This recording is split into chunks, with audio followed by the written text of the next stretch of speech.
Religion versus spirituality. What's the difference? I know some people who say religion traps you in a box while spirituality sets you free. But is that even correct? Or are we just hung up over semantics and we don't even know what religion truly is? It's the Shaman Warrior Network. Ignite the inner flame, catalyst of the change, planting thoughts in your brain. Lift you up off this plane, breathe easy, connect with the cheese. What's good, everyone? Welcome back to the Shaman Warrior Network. I'm your host, Shaman Jona, and today we're going to be talking about a topic that's been on my mind for my entire life, and that has to do with this image right here. What does this image mean to you? Feel free to comment below and comment your perspective and let me know if your perspective is similar or different from my own. When I see this image, I see a fish in a fishbowl and another fish swimming freely in the open sea. The fish in the bowl is labeled religion, meaning that if you follow religion, then you are restricted or trapped in some way. And the fish that's able to swim freely is labeled as spirituality, meaning that if you follow spirituality, then you're able to live a free life with no restrictions. I personally don't agree with this image, but before we get into my beliefs, let's first define or redefine religion and spirituality. Because a lot of times if you ask somebody what religion is, instead of giving you a definition, they give you an example. They say, yeah, religion is like Christianity. But what exactly does that mean? Religion is a designated set of behaviors, practices, morals, beliefs, worldviews, ethics, and texts that relates humanity to the supernatural or transcendental elements. Notice how nowhere in that definition was there a mention that religion means you believe in God, or religion means you believe in Jesus Christ, or religion means you need to get baptized. Now that we know what religion is, let's define what spirituality is. Spirituality is the belief that we all consist of a spirit that is interconnected with all other spirits and is part of something higher than ourselves. You know, when I hear both definitions, I just can't relate it to the image. I just don't see how religion and spirituality are supposed to be opposite from each other in some way. I believe that there's a stigma around the word religion, and that's because there's so many religions out there that have not been prioritizing your highest good. Just look at all the atrocities that have been committed in the name of religion. Holy wars, genocide, oppression. Just because groups of people have held their religious beliefs above the ethical value of human life doesn't mean that we need to outlaw the word religion.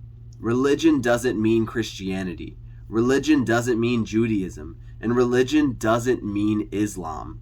It's just, as humans, we like to compartmentalize everything, so that's why religion has received such negative stigma. When we fail to see the bigger picture, we end up jumping to conclusions, and in this case, labeling religion as bad and spirituality as good.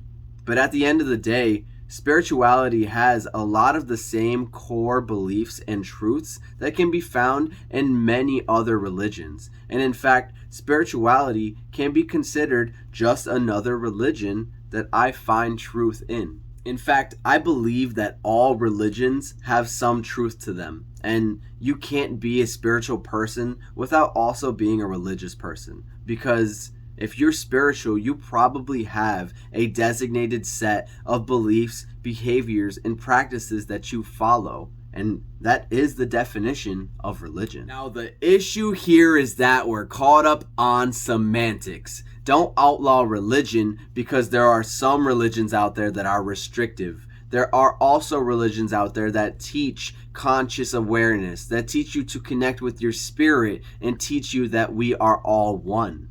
If you're like me and you believe that all religions have some form of truth to them, then I encourage you to explore the world of omnism. Omnism respects a religion's belief in its God, gods, or lack thereof, and accepts various truths from all religions that align with their connection to their highest good. What you do is you take your discernment to your highest power and you follow the bits and pieces that resonate with you the most. Through omnism, not only will you be able to accept people of all walks of life who believe in all different religions, you'll also be able to separate yourself from the strict restrictions that some religions place on their followers, like having to believe in one sole God that is your only Lord and Savior, and unless you believe in them, you won't be able to reach enlightenment or nirvana.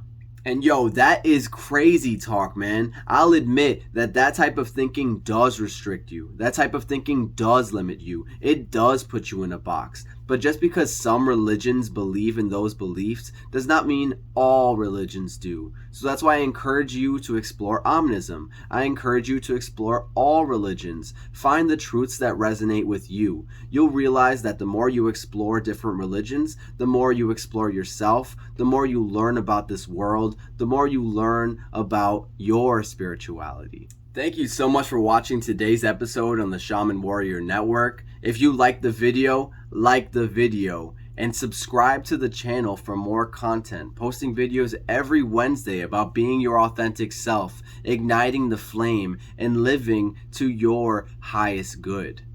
Make sure you share this video with a friend as well, someone who doesn't like religion and who has that negative stigma, and let's challenge their beliefs a little and see if maybe we can expand their thoughts and help them get past the issue that they're having with semantics. I'm a god and so are you. Gods and goddesses salute. Only thing you gotta prove is the path you finna choose, and just prove it to yourself. Not your mother, not your father, not your kin, and no one else.